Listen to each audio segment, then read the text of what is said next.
Hello, Good hello. evening, everybody. Welcome to Into the Fire. I'm Sid. Of course, you can see And right there. Bob. And Bob. we're not Martin Thundercock today, are we? We have. And we've got Bob in the background looking pissed and all, haven't we? Bob's not happy tonight, is he? He's looking a bit like lopsided, isn't he? Looks a little bit crooked. Almost, Yeah. almost looks like the original version. Looks almost Well, that's crooked. it. That's the one. How are you? How was your day, buddy? How was everything for you today? Yeah, just busy, plugging away, trying to get a few bits and pieces done as you do and seeing what crops up with the day. So, but, it's weekend. It's nice to chill and have a bit relaxed. And Normally, we try to do that on a Sunday, don't we? We go. I usually go full throttle all week long, and then Sundays I just kind of like I'm done. yeah, never happens in here. I never get a spell. I've still actually got to do a radio show yet. I haven't managed to get it done today because of everything else that's going on. So that's going to be tomorrow's project. You were busy, man. Hello, everybody. Thanks for tuning in to Into the Fire. What's going on, Jace? Good evening, Ina. How are you doing? We got Hello, guys. Strife swinging by saying hello. How are you doing, sir? Hi, Good to see Simon. everybody tonight. If you guys don't mind, please share this show out.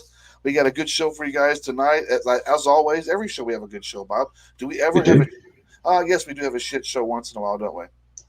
Well, we kind of cause a shit show sometimes, don't we? Well, to But be fair, we took that 2 weeks off during the holidays, Christmas and first off the New Year, and then we came back. We was all over the place, but we were just like talking over each other, stepping on each other's toes.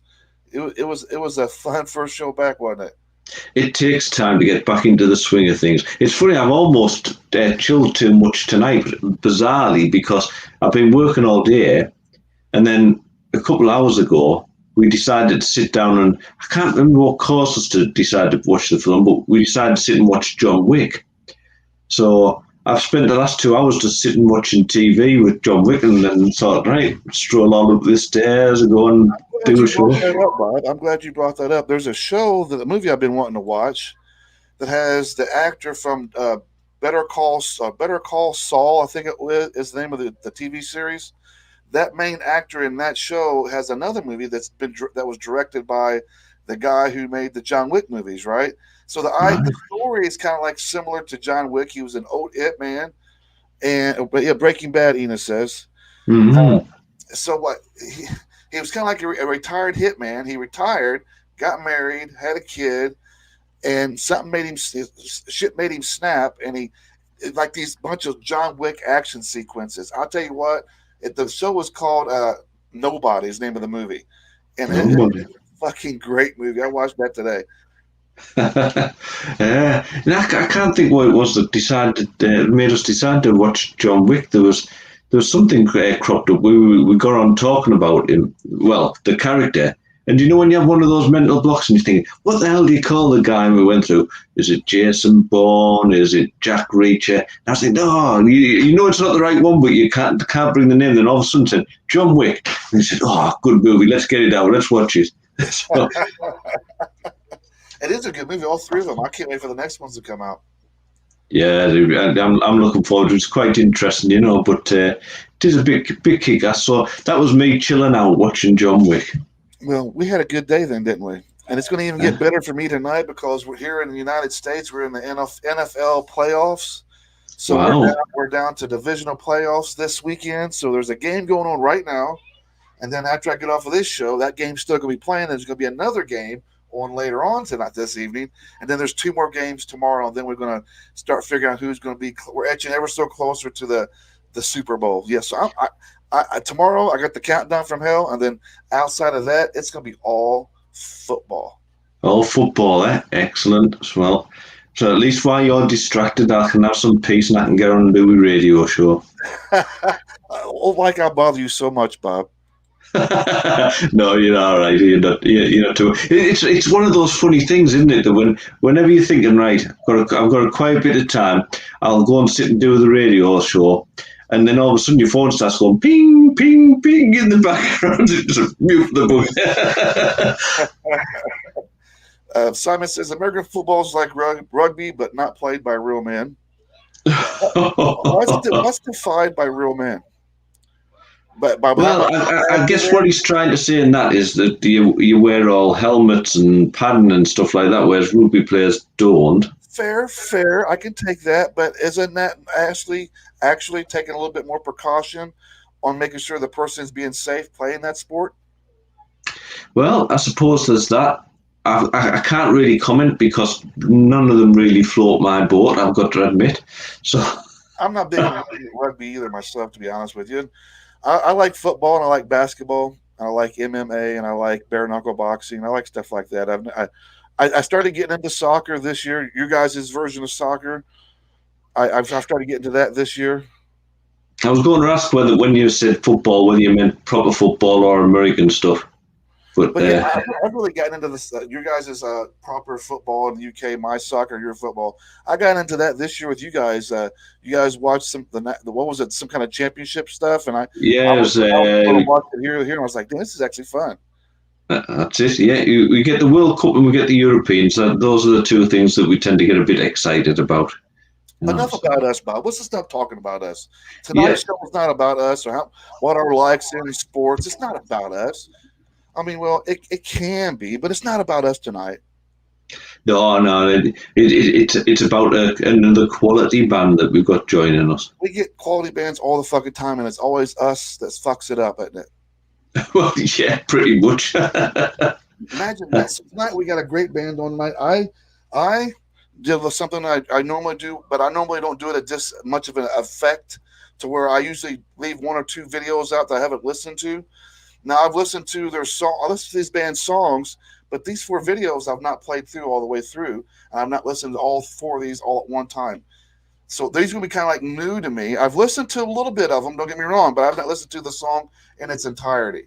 So tonight I'm going to be kind of a new guy sitting in, and I'm going to be listening to this music from beginning to end for the first time. Cool. Well, that's good. I mean, I've played a few of the tracks on my radio show, and I know that they're a good band. So I'm looking forward to getting to chat. I've heard them a lot on your radio show, but I chose tonight. I want to become a fan. I like the moments when I bring these guests on, and all of a sudden during the show, first song, I'm a fan. I tell you what I've heard has been absolutely they're really a good band. I just need to shut up. Should we just bring them on? Yeah, let's bring them on. Well, everybody, please welcome Elliot from the band Catalyst. Hey everyone. Thanks for having me, guys. Sorry it's just me tonight, but the others aren't that much, aren't that exciting anyway. Well, we'll take you. Yeah. We had a paper cutout guest. We have, and it looks like we've got Elliot twice. Is that you in the background, Elliot, as well on the wall? No, well, this one, which side? It's the opposite way around. Well, I'm guessing you're not that looks like some sort of angel, demonic sort of thing. It's Spike the Gremlin, melting in the background. It's a god machine. I'm wondering what the black and white guy there with the crown on is. That you? That's Nick. That's Nick Harvard. I say I used to be, but we've recently reformed. I used to be in a band called the Kennedy Soundtrack, and it used to be very much a rap, rock, new metal, hip hop, whatever you want to call it, funk rap thing.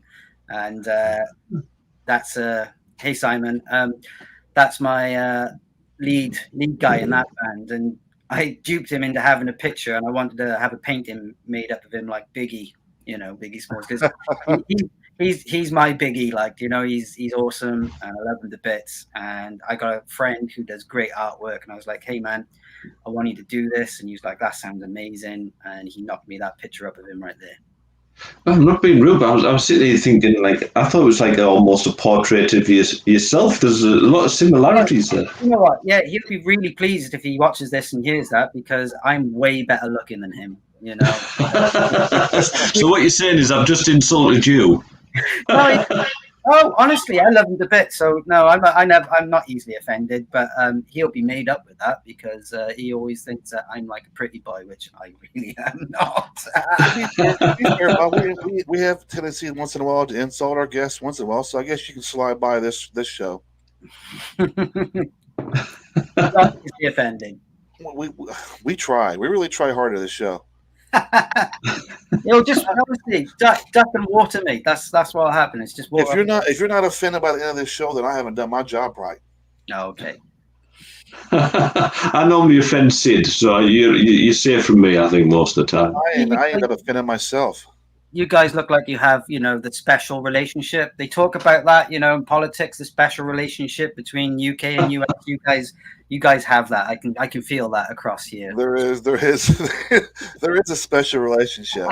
Oh, very much so. Very And much so. I'm almost embarrassed that it comes out so well that you're able to see it. Am I that transparent that I love Bob that much? Well, I can tell you, Elliot. I mean, we do tonight. You're on the show Into the Fire, right? Back in July last year, we launched Talking with Demons, our Friday night show, which has a slightly different format for what we tend to go for.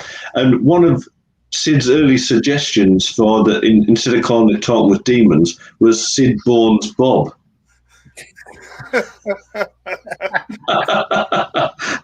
They're great names, but that one's fantastic. You should do a third show on a Sunday night called that. Yeah, I was being creative, and you thought, no, I don't want everybody thinking I take it in the ass. Well, you do some days. yeah. I mean, it might have had to. If it had been Bob Bones Sid, maybe it might have worked. But It did. It wasn't near as catchy as Bob Bones. I guess it is. I think you just wanted to sort of get the upper hand for once because you were normally used to taking it off possums. I just want to reach behind and grab you by your ginger hair. Yeah, too right. Love the ginger. So tell us a little bit about Catalyst, Elliot. Tell us where you're from, where you're based. Give us a little bit of brief history of what's going on and how you came up with the name Catalyst. So, I guess we kind of formed officially in 2018. We're based in South Wales, Newport. That I like to call it the South Coast belt of Wales. Fantastic place. And we were all friends beforehand. I mean, me and David, the singer, David Challenger, who sings in the band, we were in bands before this as well. Dave was in the Kennedy soundtrack I mentioned earlier.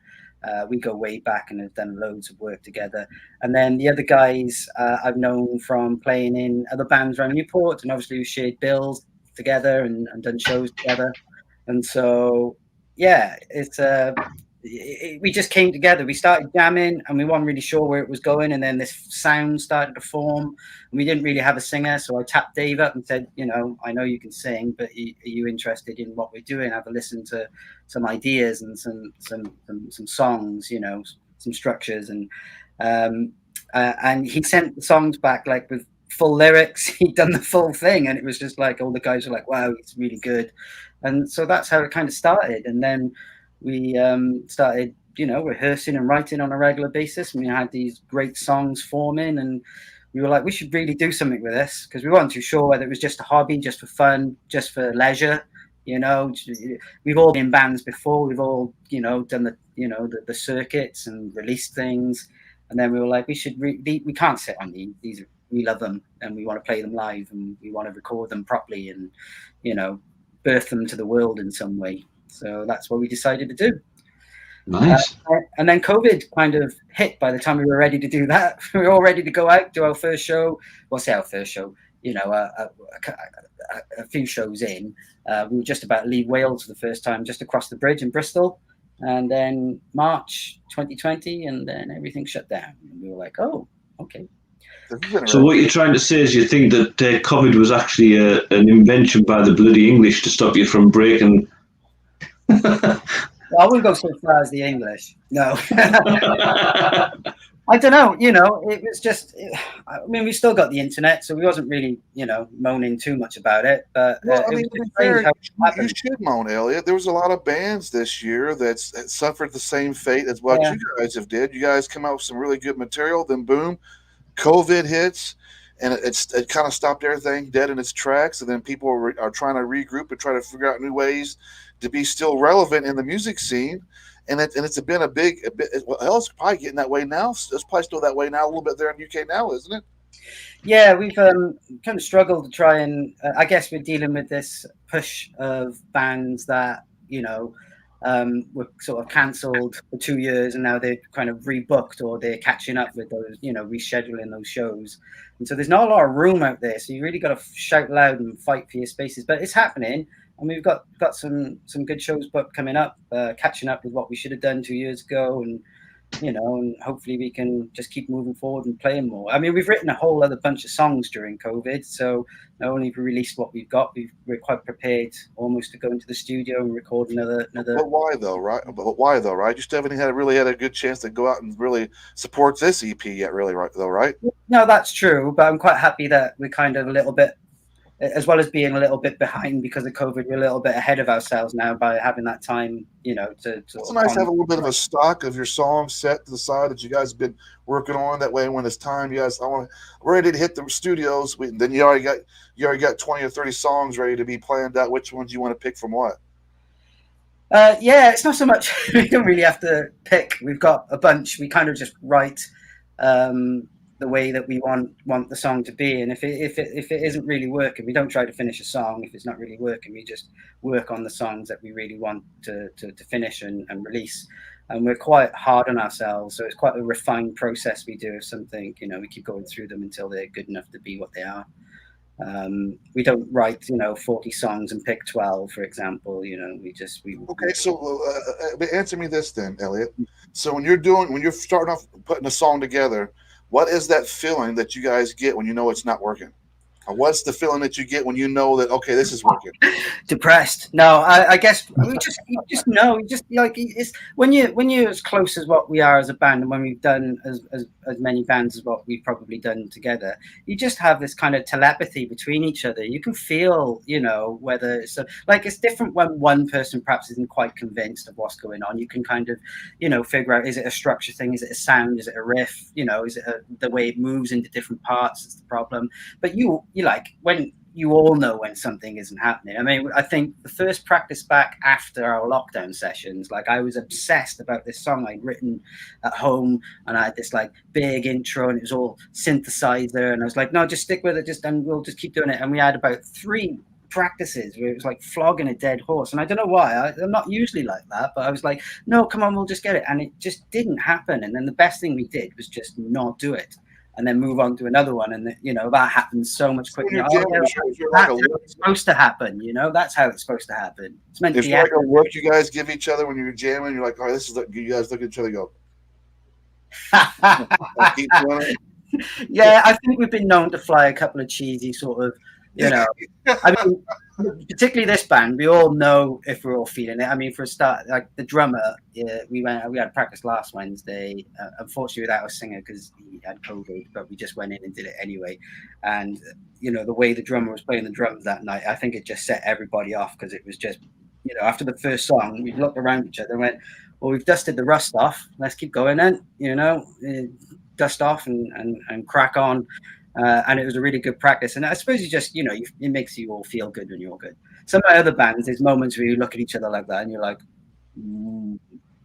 a big grimace.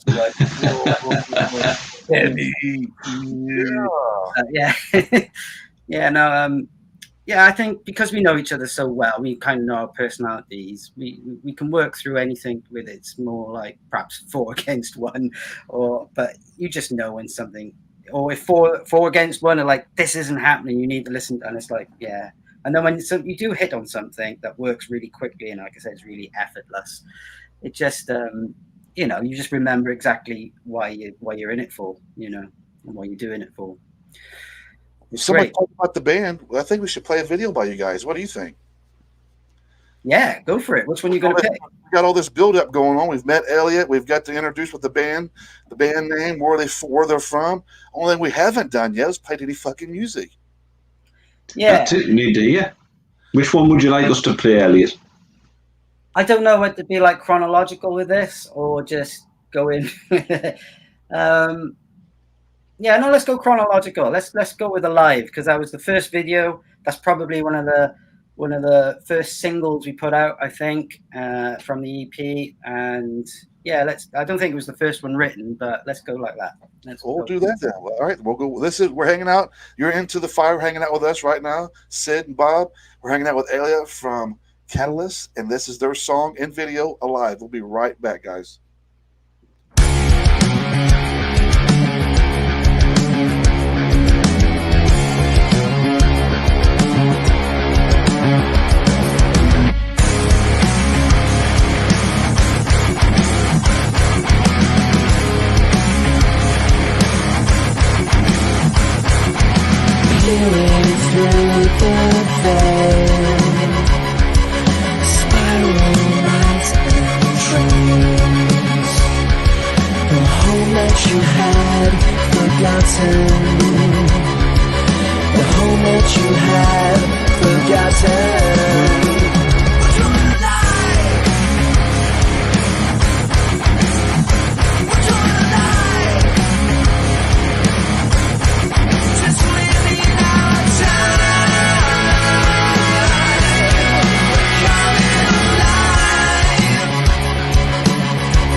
in our mind. The patterns and places you've shown us. The patterns and places you've shown us. We're coming alive. We're coming alive. Just living our time. Coming alive. Just living our time. Coming alive.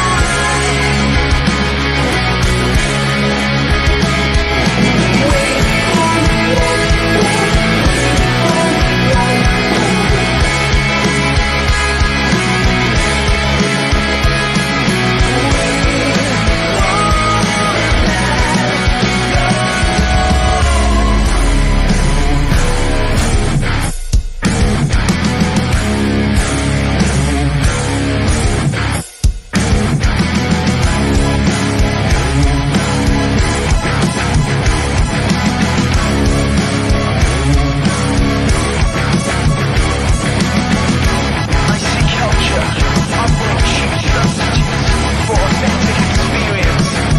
Culture wants you to regret the past, anticipate the future, and then notice the present of immediate experience.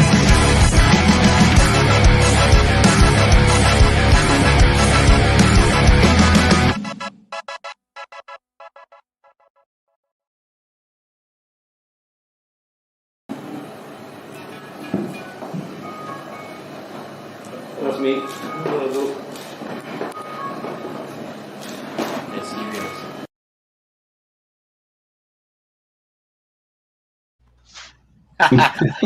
That's a different little bit at the end, isn't it? I know I think there's.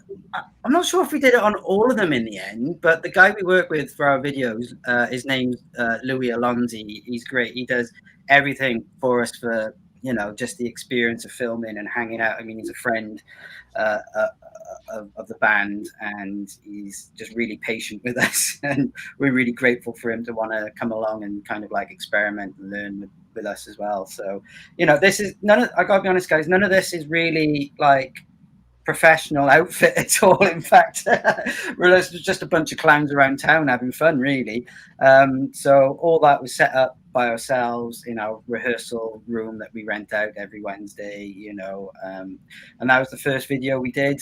So it's a little bit like, well, looking back on it now, some of it's like, oh, and I'm sure Louis like, oh, I could have done that better, but I still love it because of that sort of stuff you've seen at the end, where it's just real and it's just us being us, and not, it's just what it is, and that's great. I kind of really enjoyed seeing that end scene.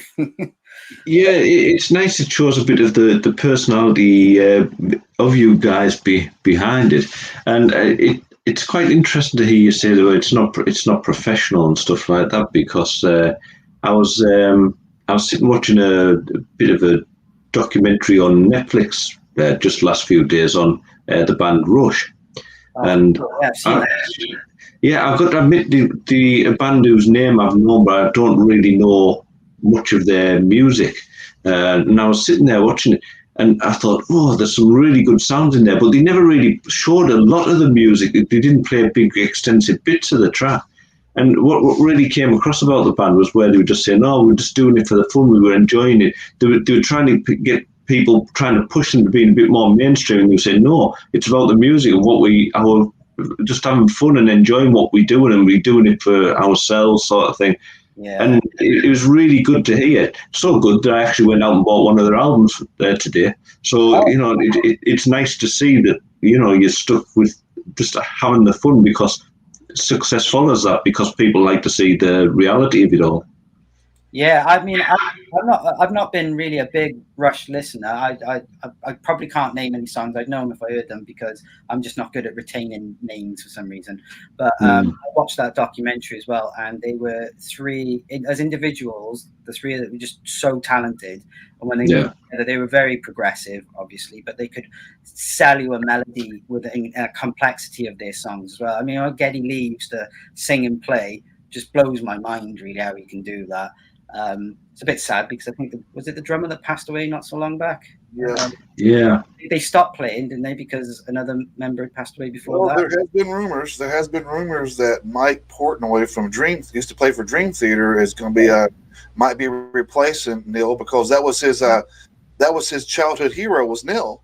Yeah, if anybody's going to be able to do it, it's going to be him, isn't it? You know? I mean, I would think so. So that's just a rumor that's going around. That's what I've heard. But yes, they have stopped playing, stopped doing anything effectively once Neil died. But I think like within the last week and a half, I read an article where they're planning on bringing. I've heard talks of them about bringing Mike onto the group and start playing again.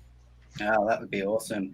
So a really good documentary, and sorry to bring it back, but Bob, I'll just sit there. I might not know nothing about the band, but I love a music doc. So I'll just watch anything music documentary-wise. And it kind of does get you into, the headspace of a band and, enjoy it. I think the only documentary that put me off, well, not that I was into them to start with, but that was some kind of Monster Metallica documentary because that just made me hate the band even more than I hated them in the first place. But it's interesting that you should say this because I couldn't name a song by Rush, even though I've been out and bought the album. I don't really know it. I heard the name of one. I think the album I've got is 2012, something like that. I haven't listened to it yet. I just thought there's something in this I really enjoyed, and in some ways that's what we try to do here with these shows and the bands that we bring onto them, hoping that people will sort of pick up on the personality of the people who we're chatting to, the music that we're playing, and then go out and decide to look into them a bit further because that's the idea, isn't it?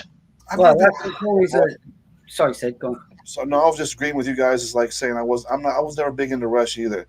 There was something about the singer and his voice that always turned me off. Oh, it's super high, isn't he? He's like way up there, like Tom Sawyer. Tom Sawyer is an okay song, but that's about.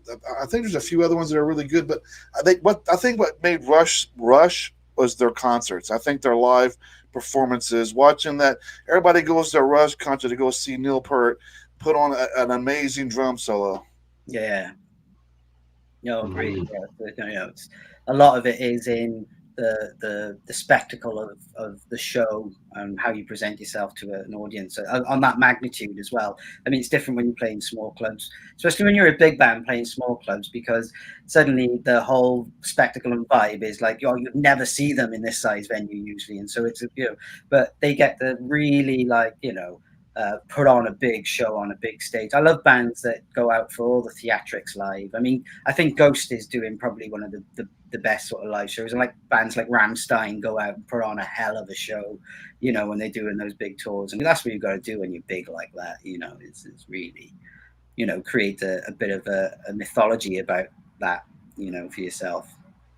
It's hard to do. I mean, it's not easy to think about all those setups that you need to make, because really you're just presenting, perhaps music that 3 or 4 guys, 5 guys wrote in a very small room, and then you're putting this sort of grandiose spectacle on for your audience when you're that theater on for the shows and concerts. I bet it is a task. The concept in itself, is that the way you want to present yourself to a large audience in a stadium, and do you want to do it the right way and not do it the wrong way? And plus you don't want anybody else sort of taking control of that. I would have thought it would have been, if I was suddenly like next week somebody was like, hey Catalyst, you're going to play stadiums and what's your show going to be like, I'd be like, I have no fucking idea, no clue, guys. Constantly about it. I know we play it well. I think we play it well. Fairly confident, but to make it look good, wow, that's something else, isn't it? It's trying to find something to be original, because one of the other ones that I've watched recently was for the first time the film on Motley Crue, and they sort of have that bit where they come out in the early part of their career where they've got these straps up the outfit and all this makeup and weird, and it was the 80s. You could get away with it, but could you imagine them doing that now? People would look at them and think, what the hell? There's bands that are doing that now. If you think about it, we got bands like Steel Panther. I was going to say, seriously though, like if you come out as not so much, not saying that Steel Panther isn't serious musicians, because they're very good at what they do, but they know what they're doing. You know, Yeah, they know the parody of it. They know if you was to come out seriously now and not understand the parody of that, then I think you'd be like, oh, okay, these guys actually think they're that. Like, it must have been a thing been going around lately. Because Bob, I watched a documentary the other day, yesterday too. It was about the original guitar player for Wasp. I can't think of his name, but he's got blonde hair. He lives out in Canes, and I mean, I tell you what, he was a hot mess too. It's amazing how many bands from the '80s turned out to be hot messes. oh man, Yeah. that Anvil documentary, that was heartbreaking. I bloody loved watching it, but Christ, was it a hard watch? Like, you know, dude, I got a little bit of a story about this guy. Right? Okay. I was going to bring a radio show on. I met this lady. She said she was doing a podcast, and one day she goes, "I want you to. I have my co-host is the lead singer of Anvil." So I was like, I want to set up a meeting. I was like, I watched the documentary. I sort of became a fan of them after the documentary. It's like, well, it's kind of like a feel good story. Let's maybe a little bit of a comeback story for them a bit. So I started liking their music, and I was like, yeah, this would be a good opportunity to introduce myself to him and maybe bring this guy on to one of my shows. And I go to this video chat, and lo and behold, there's this guy. There he is, the lead singer, laying on the couch, butt fucking naked, stroking his schlong with this other chick, with this chick that invited me into this podcast, and I'm like, fuck sakes. I was like, I didn't need to see this. Why?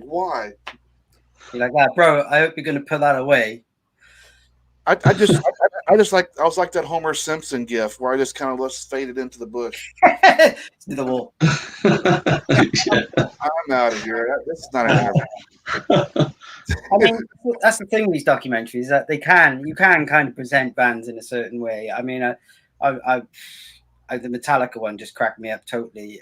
I'm sure they probably genuinely like that, but you never know how you get presented in these things if you don't have complete control. I bet that James, and I was torn about that documentary too. To be fair, I was torn. I was like, man, that's Metallica, man. Why the fuck do they need a psychiatrist following these motherfuckers around? It's like real life Spinal Tap, man. That's the way. You remember the film Spinal Tap? Whatever the issue, you guys been together for fucking 25, 30 years when this movie is made. Whatever issues you guys are having, you guys can work through it, Now, I get that during that process, James was getting sober, and he was going through that whole process of going to rehab, and his points of views and his views of things have changed, and I get that as well. But damn, a psychiatrist? It was a bit weird, wasn't it? And and he turned into a right hanger-on as well in the end. That's all the little notes dotted around the studio, and he's like really sort of, I think I should come on tour with you guys, Nick. Like, I'd be like AA following Ozzy Osbourne around everywhere. Yeah, it'd be insane, wouldn't it? I mean, I've got to admit, I watched it, and it's kind of got me curious because I've never heard the Saint Anger album. It's shit. To be fair, it's a shit album. Shit. To be honest, I'll probably listen to it at some point to sort of get a feel after watching the documentary. But I kind of watched this and I thought, well, are the sort of, has this been set up? Are they trying to sort of create something a bit more controversial? James has struggled with his alcoholism and addictions for years. So I mean, that's nothing's really surprising. What really, like I said, what surprised me the most was him having a psychiatrist, and you could tell that album was shit because he was in his life at that point in time. His life was shit too.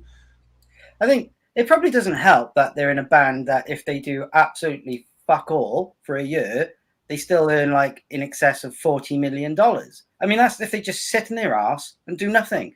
So having that revenue come in isn't exactly the greatest motivation to go and sit with probably a bunch of, a dysfunctional family to try and argue about whether that snare or that drum beat is stock or not. Yeah. I get, like sometimes bands are born out of necessity. I mean, whether it's because it's a mental health issue or whether because there's nothing else around you in your town to entertain you, so you make your own entertainment. I mean, yeah, Tom, I love the documentary. I really liked it. It's just such a surprise to see how they were portrayed and how they allowed themselves to be portrayed. I think it's got to be difficult for these bands because obviously when they were starting off, they were young guys, a lot of anger, a lot going on in the music scene. When you suddenly get 20 years later, you're rich. You've got loads of cash that you can bring a new bass player in and say, right, here's $1 million signing on bonus and stuff like that. Yeah, you can sing about the subject matter, you can write the subject matter, but do you feel it and live it in the same way? It doesn't mean that they should just stop doing it either, and I'm not saying that either. But I was just really surprised. Like, it was a fly on the wall, sitting inside a room with a bunch of guys that are revered as metal gods. And they still will be even after that, because they got lifted to a place, in time that they were at the top. And still, I mean, they're in the fucking Rock of Metal Hall of Fame or whatever. I mean, it's incredible, but to see them as raw as that. I like the fact that they did it. Because it showed a different side of the band that you normally wouldn't see. Well, that's what I mean. They could have just said that's not going out, or cut that, or no, don't cut that. And then they put all their hissy fits in there. It was brilliant. Like to me as a viewer, I was like, I mean, I love the documentary. I mean, but if I'm really honest, I've not been a fan of Metallica since I was in high school or comprehensive school or whatever, and even back then I used to have a mate, and for some childish reason, like I would never do it now, but we'd sit there and we'd have arguments about who's better, Guns N' Roses or Metallica, because they did that tour together and they had Black and Use Your Illusion and things like that, and everybody used to compare the two because they were multi-million-dollar earning bands at the time. But I mean, I didn't mind the Black album. It was good, but for me, it was always going to be sort of the Master of Puppets, Ride the Lightning. And I even like Justice for All, even though there's no bass on it, which is just madness. But they had some real great, ideas knocking around. I mean, it's tragic what happened to Cliff as well. And, bands move on and move through that. It's not easy work to do, But yeah. I'll never take away. I'll never say Metallica's shit, because fuck me, like they've given so much to the music and so much to other bands in time and history. So just that documentary tickled me.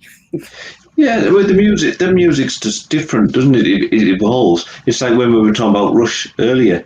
Watching the beginning of that documentary, the Rush from the early years is totally different to sort of the 80s, where they're bringing in the synthesizers.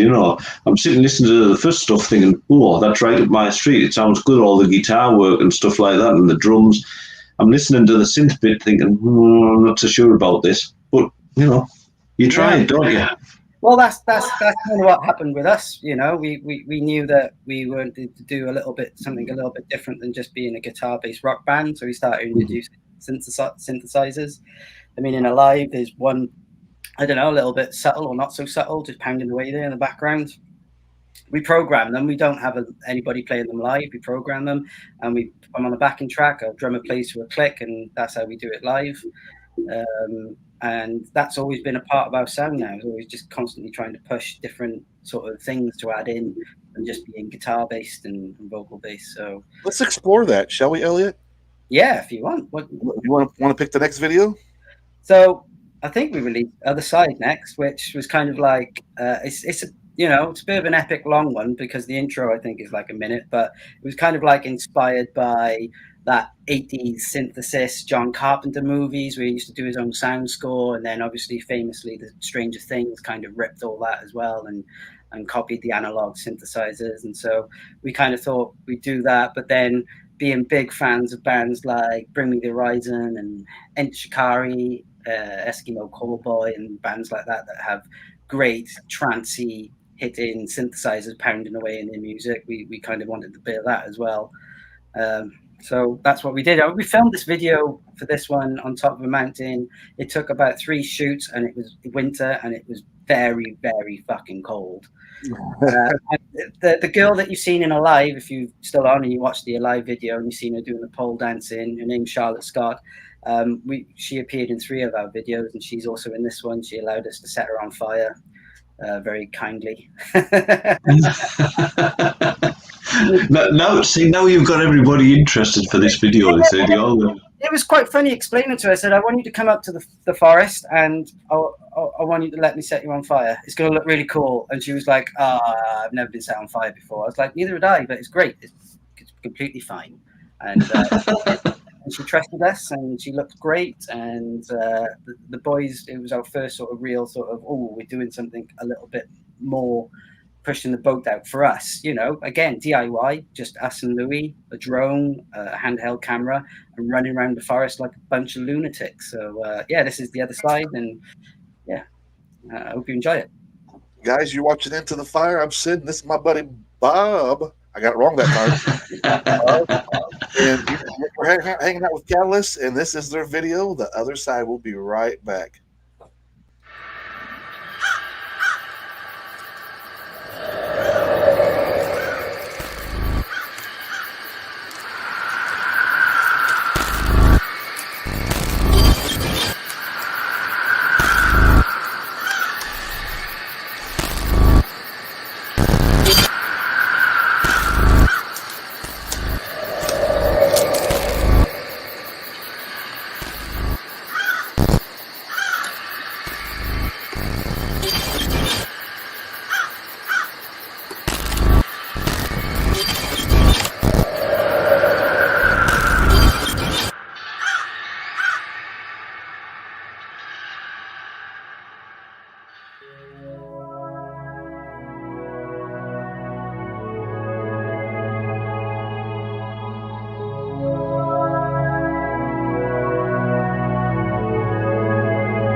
So that's at the end of that one, Craig caught Dave right on the elbow with his guitar, like proper knocked it. He was just like, oh, right at the end of the tape. Son of a bitch! Ouch!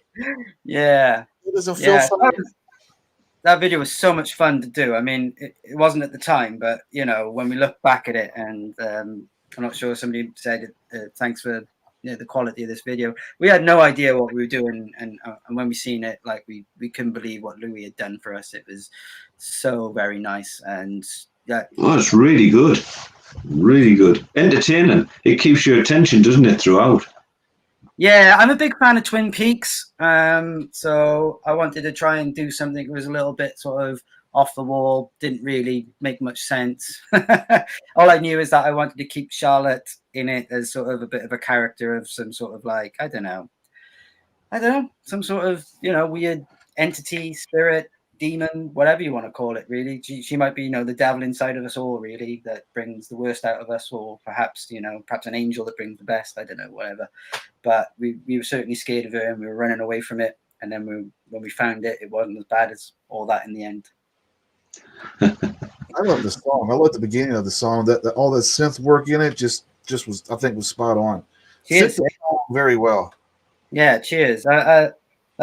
Like I do a lot of that kind of work. Dave helps me because he's much better playing on the keyboards than me. But I do like programming, and I do like all the sort of arpeggiated and the old analog synths. I don't have really any because they're too expensive, but you can get fantastic emulators in the box these days. And I'm a bit of a sort of a sound scientist like that. I can sit in this is where I am. This is my studio area. I can sit here for hours just sort of developing and playing and do all the pre-production. What we like to do for the studio is just have a full working pre-production demo that the drummer just goes into the studio and plays to. So we just take the drums off, the drums that we put in the demo, and he just plays to the song. So we don't have to play live. We don't have to waste any time sort of finding that guitar sound in his cans and all that. He just goes in and just plays along to it, as if he was playing to the band, So that's what we like to do.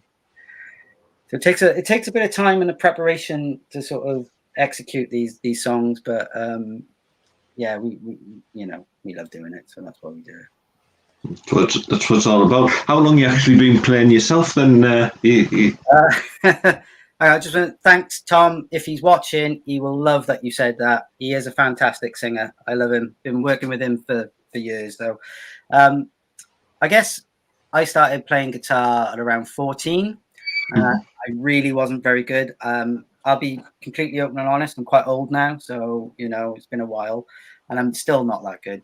But at the time, I was quite terrible, and I didn't like school very much. So I decided just to stop going to school and try to learn, get my head around guitar. And I was a big fan of Nirvana. Obviously, I think Teen Spirit. The first album that got me into rock music, I was a lot younger. I was 9, and I used to hang out with a friend who was a little bit older than me, and his mum used to just go out in the weekend and leave us in the house, and we used to find her records. We found Extreme, Porno Graffiti, Queen, Appetite for Destruction was the one that really resonated with me. We put that on, and I was just like, what the fuck is this doing to me? I don't know what it is. Like, I was 9, but I was just like, I want to break stuff, and I want to sing loudly, and then I had a copy of it on tape, and I put it in my parents' car traveling around. I think my dad turned around to my mum and went, Jewel, I think I've counted about 34 fucks so far. And I was like, and they're like, and I want to realize they didn't like it.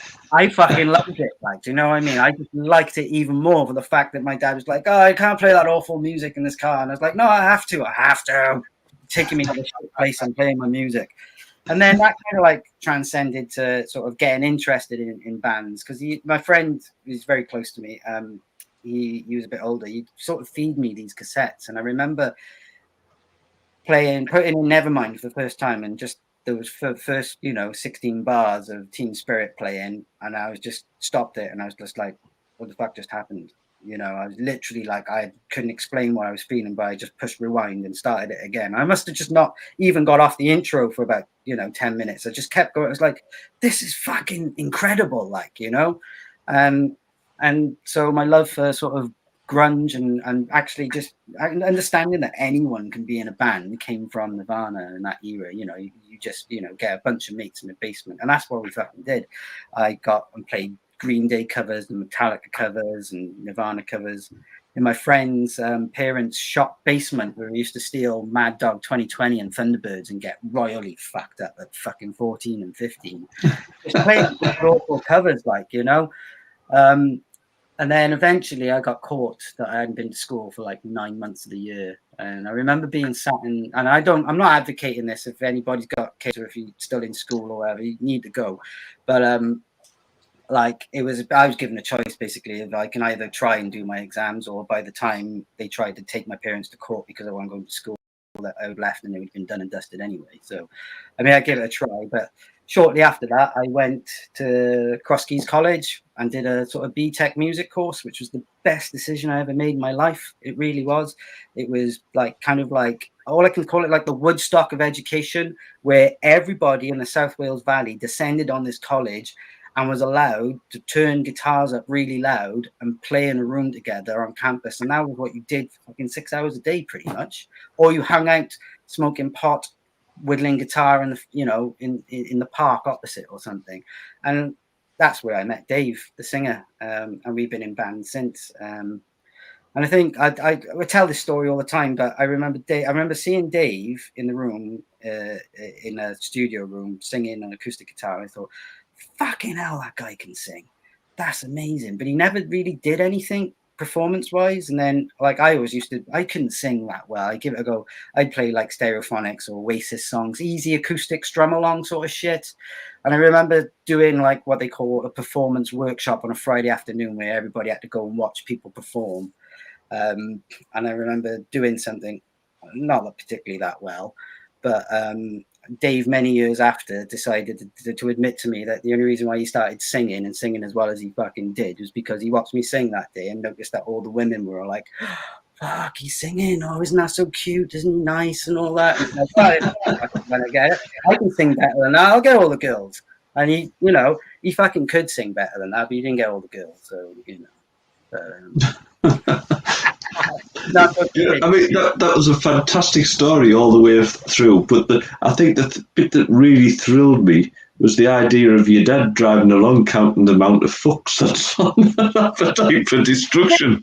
My mum is up to think, what the fuck's going on here? And then he turned around and said, I think I've kind of 34 fucks in this album. Wow, something like that.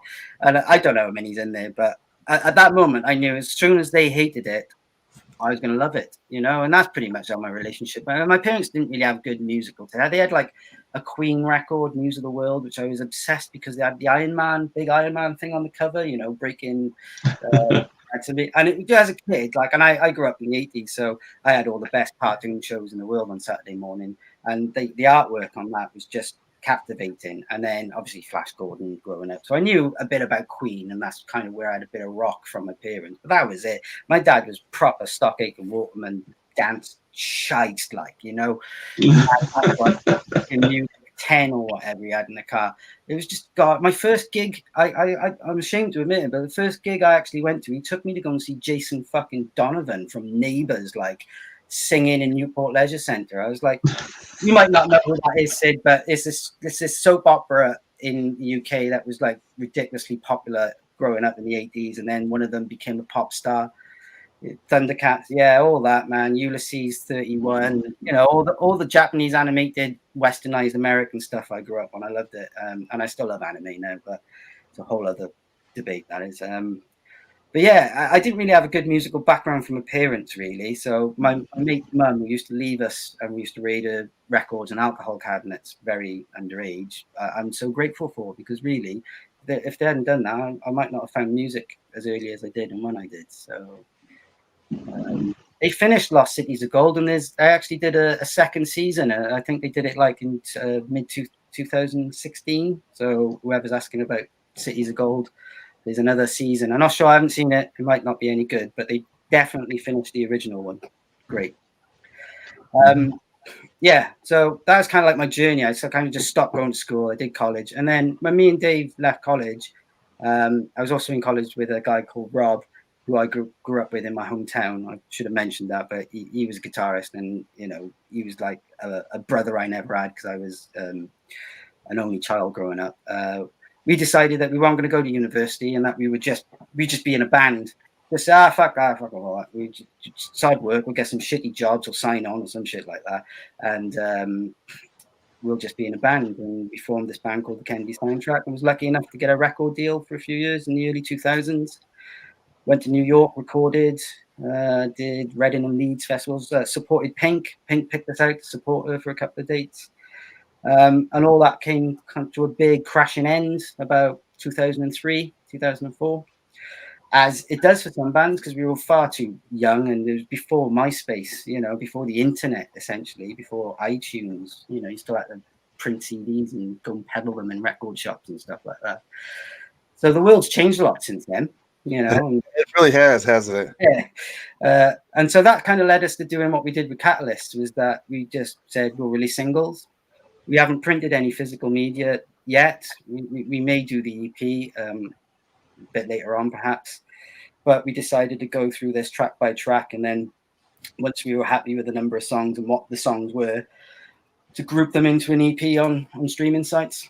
And we decided, really, we wanted to do a video for every single one, but that got really difficult in COVID because of all the lockdowns. So there's a couple of songs that didn't, the 6 songs that is on the EP, I think there's 2 songs that didn't get videos, unfortunately, but which is a shame, because I think one of them is probably the best song out of the 6, but everybody's got a best song, haven't they? Yeah, it is. I mean, to some extent, I guess it can be nice as well to sometimes leave that secret element in there to attract people into to find the stuff that they haven't heard, isn't it?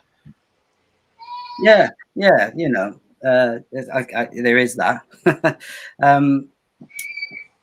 Sorry, I've lost my train of thought. What do you say, Bob? I was losing it as well. I'm just listening to the singer in the background there. Is that your singers there, Sid? That's my singers, yeah. They're doing a good job. Yeah, they're doing a fine job, aren't they? No, I was just saying that, it's nice sometimes to have something new to discover. I mean, that's what they used to do with albums, isn't it? You sort of like, they release a couple of singles, enough to attract people to think, oh, right, there's at least 2 songs on their album. If I go and buy it, then I'm going so I'll go and buy the album, see what the rest of it's like, Yeah. And you find that you've got another couple of decent songs and about 6 fillers. So yeah, it got a bit like that with fillers, didn't it? Really, that's why I'm not terribly sorry to see the album sort of not decline, but it needs to be done in the right way now for bands. If you're doing an album, perhaps you need to have like an album's worth of songs that are fantastic and maybe some sort of concept behind it, which a lot of bands do. Fair play, But again, what's an album these days? Is it 12 tracks or is it 7? Because big stars have put out 7 tracks and called it an album, have done very well, and even bands. I think Bring Me did. I think they called it Post-Human Survival an EP in the end, but some people called it an album. It's only about 7 songs. I mean, Kanye West released an album with 7 songs. I mean, if Kanye West can say it's an album, then fuck, anybody can, can't they, really? Yeah, it's a different thing, isn't it? It just depends on the length of the tracks, what the feel is for the album, as what's going through. But I've got to admit, as I say, I've said before on the show that I quite like listening to albums and longer plays, because I listen to most of my music in the car, and you have that chance for it to get into your psyche by the time it's gone round in a player a few times, and so. I love listening to music in the car. I love it when it's nothing better than getting into an album whilst driving. It's something about, I don't know, it's just something about the 2 things joining together. And I didn't learn to drive for a very long time, so but now I love it. I love putting albums on in the car and going for a drive. I think it's really, really a good way, like you said, to ingest the music and listen to it. Yeah. Well, we had this debate ourselves. I mean, I don't know what your main musical influences have been, but I grew up in the 80s, got very much taken over and interested in thrash metal, so I was into Metallica, Anthrax, Megadeth. Slayer never really hit it off with us. I heard one album and thought, nah, not for me. But I've recently tried them again, and I did that album in the car, drove to work, which is about 2 hours away, and I think the album went round 3 times in that 2 hours. And same coming back. So by the time I got back home, I'd listened to the album 6 times. And by then, I'd started to get it. Some things are slow grows. And by the time I got back, I loved the album. You Yeah, know?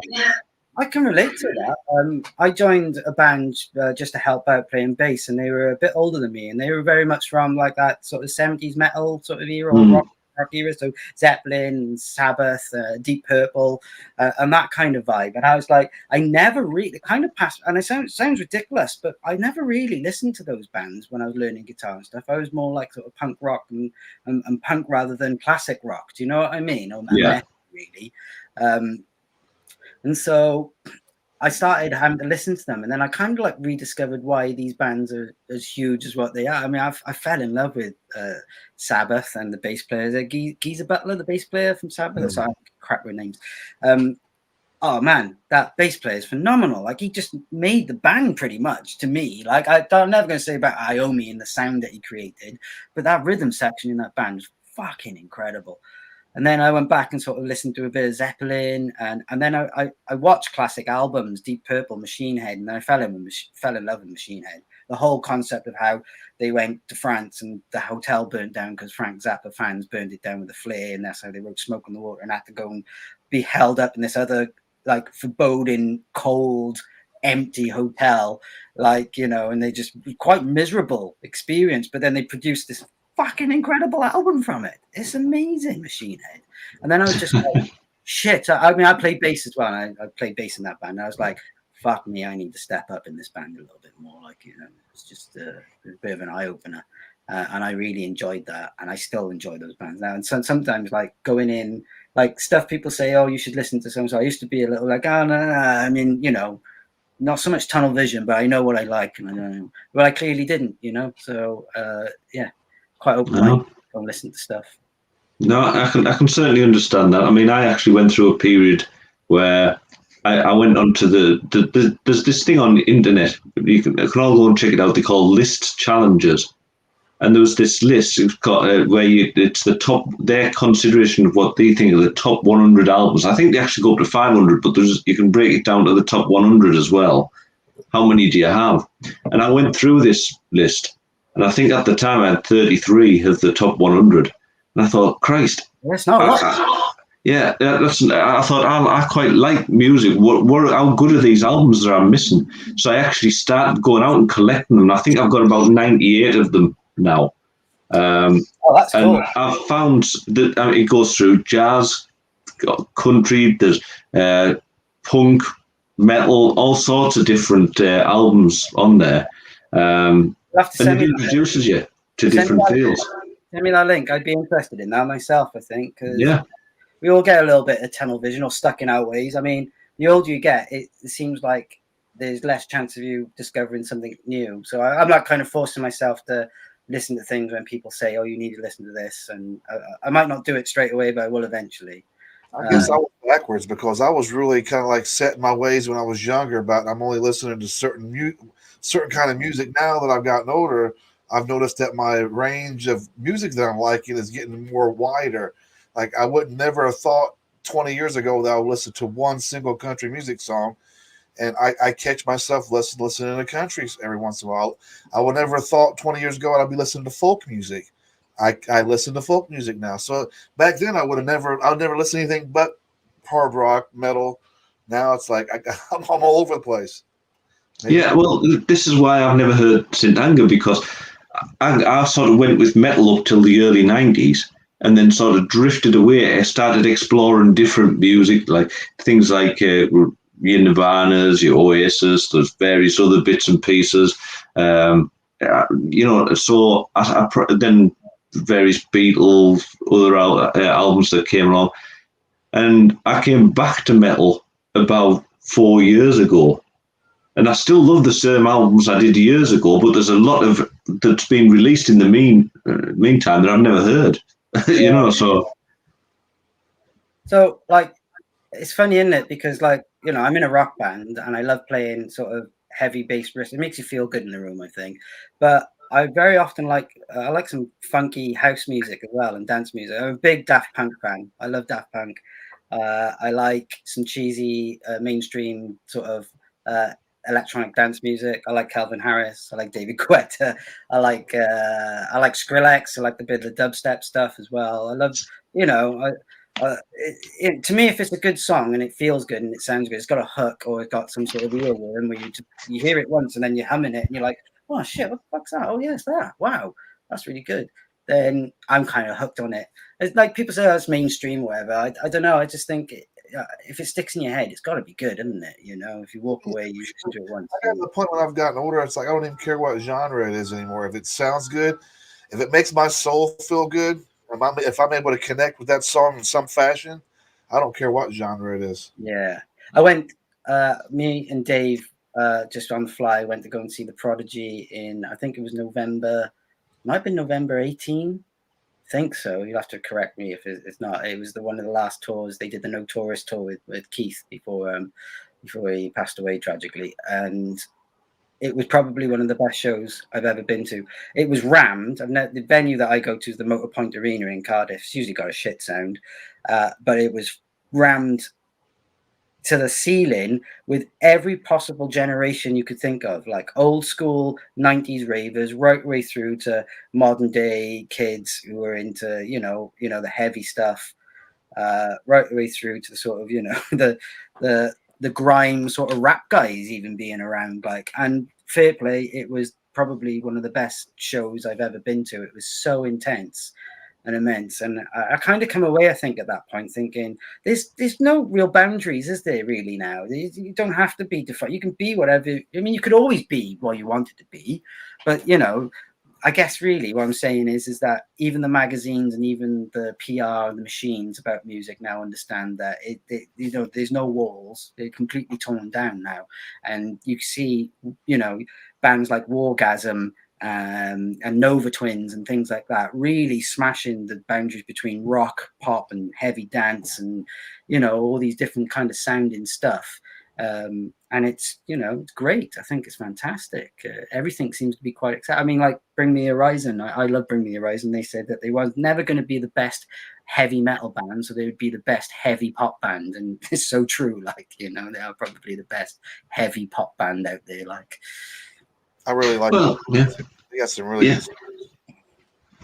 It's a good point. I mean, at the end of the day, you can't pigeonhole how you feel every day. You day to day we change how we feel, what's interesting us, what emotions we have. So why should we pigeonhole our music? Because there's music for every occasion, isn't there? So yeah, I think as long as you always sound like you as a group or an artist or whatever, doesn't mean that you can't experiment with different styles of music, as long as you do it in an honest way and in your own way, I guess, in some ways. As long as you're not imitating or pinching bits and deliberately sounding like somebody else or something like that, then I think as long as you do it honestly and you're doing it with an integrity to you as musicians, as a band. I mean, I'm always going to speak as a band. I don't do anything solo really. So, as long as it's still you might say, oh, that sounds a bit like, oh, that reminds me of X, Y, and Z or whatever, but it's still the Catalyst sound, then we're going to go with it, So, yeah. cool. Thank you for hanging out with us tonight, man. I appreciate it. Oh, thanks for having me. Yeah, I know we've gone over an hour, but I've really enjoyed this conversation. I've had a good time. It shows a different side of why. This is why I love these bands, doing these shows and bringing people like you on, these bands like you on, because we're sitting there getting a different inside look of what makes Elliot tick.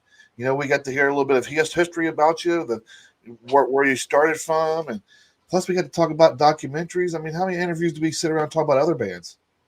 Yeah, I mean, thanks for everybody who's watched and engaged. If you want to know anything more, you're quite happy to drop me a message or on the band page. We can talk about anything. If you're curious about anything else about the band or whatever, quite happy to shoot the shit about anything, cartoons, documentaries. But yeah, it's been great. I mean, I love these sort of casual conversations and these nothing too formal. And yeah, thank you very much for supporting the band and showing us tonight and having me on. Really appreciate it. I appreciate you hanging out with us and talking and sharing some of your journey with us. I mean, it's been.